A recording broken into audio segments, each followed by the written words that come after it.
এটা এটা গণতন্ত্রের সৌন্দর্য এবং গণতান্ত্রিক সিস্টেমে এটাই হলো সবচেয়ে সৌন্দর্যের বড় মাপকাঠি। কিন্তু আমাদের এখানে আর এক দলকে মানবে বা তার কোনো যৌক্তিক কোনো কথাকে গ্রহণ করবে এটা অসম্ভব। সে যত যৌক্তিক কথাই বলুক না কেন, এই এবং গণতান্ত্রিক সিস্টেমে এটাই হলো সবচেয়ে সৌন্দর্যের বড় মাপকাঠি। আর একজনের মতামত যদি বিশ্লেষণ করা হয় বা গ্রহণ আর বর্জন করার বিষয়, এটাকে মাথায় রেখে আমরা ব্যবস্থা নিয়ে রেখেছি। আমরা প্রিজাইডিং অফিসার সাহেবের দেন প্রিজাইডিং অফিসারের কাছে দুটো করে চার্জার লাইট কেনার জন্য থাকে। আমরা সব আগের দিন আসার সময় এই একটা তাহলে সরকারিভাবে 3টা চার্জার লাইট থাকলো রাখবো, যাতে কোথাও কোনো ইন্টারাকশন করে যাতে সঙ্গে সঙ্গে আমরা ওখানে সাপোর্ট দিতে পারি। আছে নির্বাচনের দিনে আমাদেরকে ট্রাবলে ফেলবে, 5টার পরে বিদ্যুৎ বন্ধ করে দিবে। কি 6টা যোগ করলে রাত 11টা, তো তাও 1 ঘন্টা যোগ করলাম না হয় 12টা পর্যন্ত। ওই বাকিটা আপনাদের সহযোগিতা। আর কাউন্টিং এর সময় আপনারা যদি ওখানে থাকেন তাহলে যারা কাউন্ট বিরুদ্ধে অভিযোগ এটা সেটা, যাই হোক মেহেরপুরের ভাইদেরকে আমরা মার্কিং সিল তৈরি করা হচ্ছে। ঢাকা থেকে কিছু ম্যাজিস্ট্রেট আসতেছে 7 তারিখ অথবা 8 তারিখ। নির্বাচনের দিনে আমাদেরকে ট্রাবলে ফেলবে, 5টার পরে বিদ্যুৎ বন্ধ করে দিবে।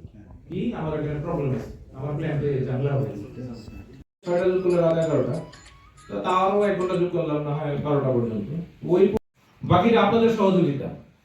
আর কাউন্টিং এর সময় আপনারা যদি ওখানে থাকেন তাহলে যারা কাউন্ট থাকে, আমরা সব আগের দিন আসার সময় এই একটা ব্যাগে করে একটা চার্জার লাইট নিয়ে আসেন।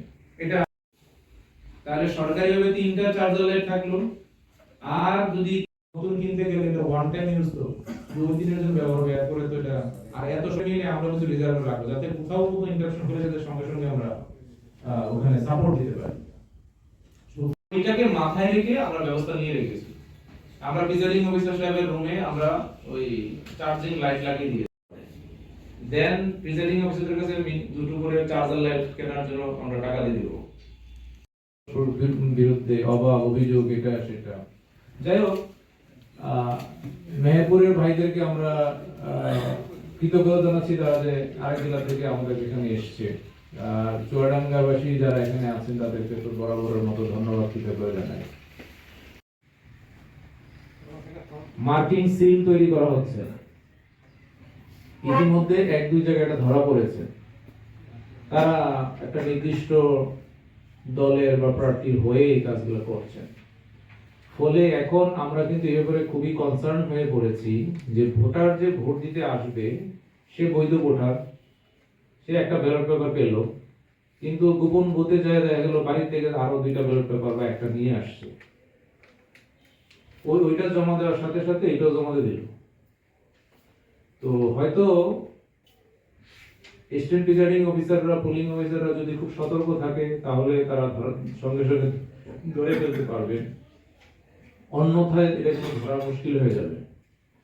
ধরা পড়বে গণনার সময় গিয়ে, গণনার সময় গিয়ে ধরা পড়ে তখন পক্ষে বিপক্ষে 2 পার্টি 3 পার্টির পোলিং এজেন্টরা থাকবে, তারা তখন বলবে না এটা তো বৈধ।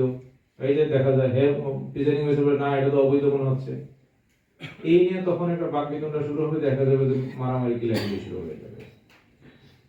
আপনাদের কাছে অনুরোধ থাকলো, আপনারা তো সংবাদকর্মী হিসেবে অনুসন্ধানী প্রতিবেদন করেন, আপনারা নানা খোঁজ খবর রাখেন, পরস্পরের সাথে যোগাযোগ হয়, যদি এরকম ধরনের ক্লু কোথাও আপনারা সুযোগ পান দয়া করে আমাদেরকে একটু জানাবেন। পুলিশে ধরেছে, আমরা শক্ত আছি, আমরা কঠোর এবং কঠিন, কাউকে কোনো ধরনের কোনো কিছু আমাদের দৃষ্টিগোচর যে পর্যন্ত যাবে সেই পর্যন্ত আমরা অ্যাকশনে যাব। এখন আমরা তো মানুষ, আমরা এর নিশ্চয়তা দিতে পারি না যে আমরা সবই দেখব। আমাদের দৃষ্টিগোচরে, আমাদের নজরে, নলেজে যে পর্যন্ত আসবে সে পর্যন্ত আমরা হিট করব। ইলেকশনের দিনও আমাদের আইন শৃঙ্খলা রক্ষাকারী বাহিনী সবাইকে কঠোর বার্তা দেওয়া আছে, তারা একদম মারমুখী ভঙ্গি থাকবে, যাতে কেউ কোনো ধরনের কোনো দুষ্টুমি করার সুযোগ নিতে না পারে। তো আমরা দুষ্কৃতী যেই অ্যাঙ্গেলগুলোতে করতে পারে সেই অ্যাঙ্গেলগুলোতে আমরা আগে থেকে যদি আমরা হিট করতে পারি তাহলে ইলেকশনের দিন আমাদের জন্য কাজটা সহজ হবে। নির্বাচন যখন কাউন্টিং হবে তখন আপনাদের একটু সহযোগিতা হবে। এবার আপনাদেরকে কিন্তু নির্বাচনের কেন্দ্রের ভিতরে যাওয়ার, মানে বুথের ভিতরে না, কেন্দ্রে যে কক্ষে যাওয়া না, কক্ষে যেতে পারবেন না, কক্ষে বলতে বারান্দা পর্যন্ত আপনি হাঁটাহাঁটি করতে পারবেন, ছবি টবি নিতে পারবেন, কিন্তু রুমের ভিতরে যাওয়াটা ক্ষেত্রে একটু আগে যে ব্যালট ঢালার ছবি ওইটা করতে পারে। তবে ওইটা আবার করতে যে আবার বেশিক্ষণ সময় নিয়ে না, তাই এবার আমরা ওরিড হচ্ছে কি কারণে, যেহেতু ব্যালট দুইটা এবং ওই প্রার্থীরা ভোটাররা যদি ভোট দিতে সময় বেশি নেয়, সেই ক্ষেত্রে আমি যে 1 ঘন্টা সময় বাড়ানো আছে, 8টার জায়গায় এখন 7:30টা করা হয়েছে, 4টার জায়গায় 4:30টা করা হয়েছে, তারপরে শেষ করতে পারে কিনা ভোটারের উপস্থিতি আমরা আলহামদুলিল্লাহ আশা করছি। ঢাকা থেকে কিছু ম্যাজিস্ট্রেট আসতেছে 7 তারিখ অথবা 8 তারিখ চলে আসবে। তো আমাদের এই ধরনের প্রস্তুতিগুলো রয়েছে এবং আমাদের পুলিশ, বিজিবি, সেনাবাহিনী এবং র্যাব তাদের খুব কঠোরভাবে আমার পক্ষ থেকে অনুরোধ করা আছে, বলা আছে যে তারা কোনো কিছুতেই কোনো কম্প্রোমাইজ করবে না। আমাদের কাছে কোনো কিছু কম্প্রোমাইজ নেই। আমরা একদম কঠোর করি, সুষ্ঠু এবং নিরপেক্ষ এবং স্বচ্ছ একটি নির্বাচন করা আমাদের জন্য একটি দায়। এই জাতির কাছে আমাদের দায়, আমরা সেই দায় থেকে উঠতে চাই।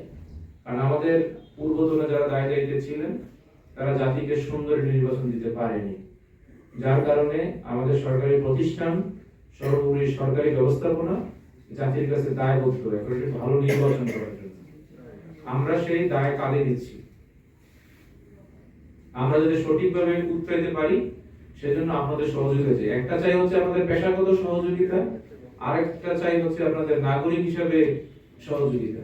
আপনি এই এলাকার বাসিন্দা, আপনি এই জেলার মানুষ, আপনার কাছে যদি কোনো ধরনের কোনো মেসেজ থাকে বা কোনো কিছু হয়, প্লিজ সঙ্গে সঙ্গে এটা আমাদেরকে একটু নজরে দিবেন, তাহলে আমরা এটা ভেরিফাই করবো, চেক করবো, আমরা আগে থেকে অ্যাটেনশন দিব।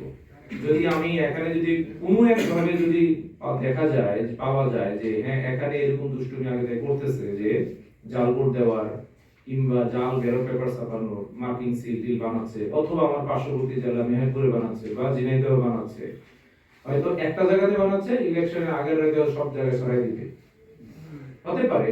হয়তো চুয়াডাঙ্গায় হলো না, চুয়াডাঙ্গা জেলাটা যদি সাইজ ছোট, তাহলে মেহেরপুর থেকে আসতে পারে, অথবা নাহলে ঝিনাইদহ থেকে আসতে পারে, অথবা কুষ্টিয়া থেকে আসতে পারে। আপনাদেরই তো আত্মীয় স্বজন, বন্ধু বান্ধব, পরিচিত জনকলিকা আশেপাশে জেলা সকলে কাজ করতেছে। যদি কোথাও কোনো এরকম হয়, আমরা ওই নোয়াখালীতে যে নোয়াখালী না লক্ষ্মীপুর ঘটনা ঘটলো, ওইটার পরে আমরা সতর্ক আছি। কেরানীগঞ্জে কিছু ককটেল বানানোর সরঞ্জামাদি পাওয়া গিয়েছে, আমরা এই ব্যাপারে সতর্ক আছি। চুয়াডাঙ্গাতে এখনো পর্যন্ত এরকম ধরনের কোথাও বিভিন্ন ভাবে আমরা তথ্য নিয়েছি, আমাদের ফোর্স বিভিন্ন ভাবে কাজ করেছে, এই পর্যন্ত আমাদের চুয়াডাঙ্গাতে এই ধরনের তথ্য পাওয়া যায়নি। কিন্তু তথ্য পাওয়া না গেলেও তো আমরা একেবারে নির্ভর থাকার সুযোগ নেই, কারণ পার্শ্ববর্তী জেলা থেকে তার পরের দিন আসতে পারে, ইলেকশন আগে সাপ্লাই দিতে পারে, হয়তো বানানোর সেন্টারটা হয়তো চুয়াডাঙ্গা না, কিন্তু